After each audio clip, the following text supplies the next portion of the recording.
नाज़रीन, मक़सूदो रिंद लॻ बाबूचंद शाख जूं तबाहकारियूं जारी आहिनि।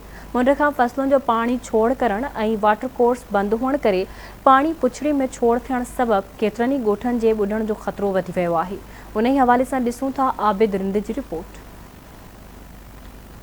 बाबूचंद शाख जूं तबाहकारियूं जारी आहिनि। मुंड जे बासरनि पारां पंहिंजा फसल बचाइण ऐं पंहिंजा वाटर कोर्स बंदि करण करे शाख जो पाणी पुछड़ी में छोड़ हुअण करे ॻोठ सची ॾिनू सोलंगी, जाफ़र पिञारो, मोहब्बत रिंद, ख़ान संजराणी ऐं ॿियनि ॻोठनि खे पाणी पंहिंजे घेरे में आणे छॾियो आहे, जंहिं सबबि ॻोठनि जो ॿुॾण जो ख़तरो पैदा थी वियो आहे ऐं ॻोठाणनि जा साह मुठ में अची विया आहिनि। उन हवाले सां ॻोठाणनि आवाज़ टीवी न्यूज़ सां ॻाल्हाईंदे चयो त टेल आहे जेका मुसलसल 1 महीना पर 5 ॾींहं थिया आहिनि जेका हले पई। असां दाहे कुके बीह रहिया आहियूं, केरु ॿुधण वारो कोन्हे, जंहिंमें 4 ॻोठ पाणी हेठि अची विया आहिनि। वधीक ॻोठ ॿुॾण जो ख़तरो आहे। जाफ़र पिञारो ऐं सचे ॾुनू सोलंकी खे पाणी फिरी वियो आहे, कड़ूं लॻी पियूं आहिनि, पर इहे बि ॿुॾी वेंदा। मथे जंहिंखे बि चऊं था, जंहिंसां बि ॻाल्हायूं था, चवंदा वाह पाणी असांजे वस जो कोन्हे, असां छा कयूं।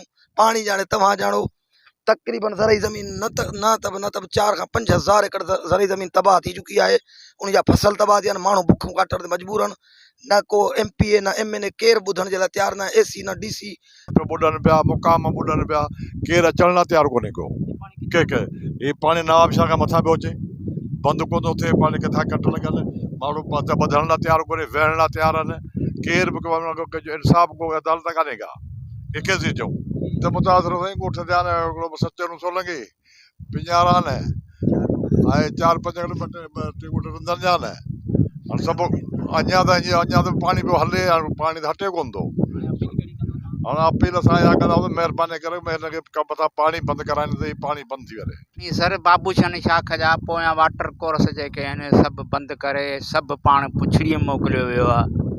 उन में असांजा 2-3 ॻोठ जेके पाणी हेठां अची विया आहिनि, ज़मीनूं पाणी हेठां अची वियूं आहिनि, फसल पाणी हेठां अची विया आहिनि। इहे सरासर सां नाइंसाफ़ी आहे। हिननि जो चवणो हो त बाबूचंद शाख जे मुंड जा वाटर बंदि हुअण करे पुछड़ी में सॼो पाणी छोड़ कयो पियो वञे, जंहिं सबबि असांजे ॻोठनि खे ॿुॾण जो ख़तरो पैदा थी वियो आहे ऐं हज़ारें एकड़नि ते बीठल फसल पिणु तबाह थी वियो आहे, जॾहिं त चेट जो फसल पिणु काहिण मुश्किल थी वियो आहे। तंहिं करे असांजी अपील आहे सिंध हुकूमत खे त बाबूचंद शाख जा मुंड जा वाटर खोलाया वञनि या त शाख खे बंदि कयो वञे। कैमरामैन शहबाज़ अली रिंद सां गॾु आबिद रिंद, आवाज़ टीवी न्यूज़, मक़सूदो रिंद।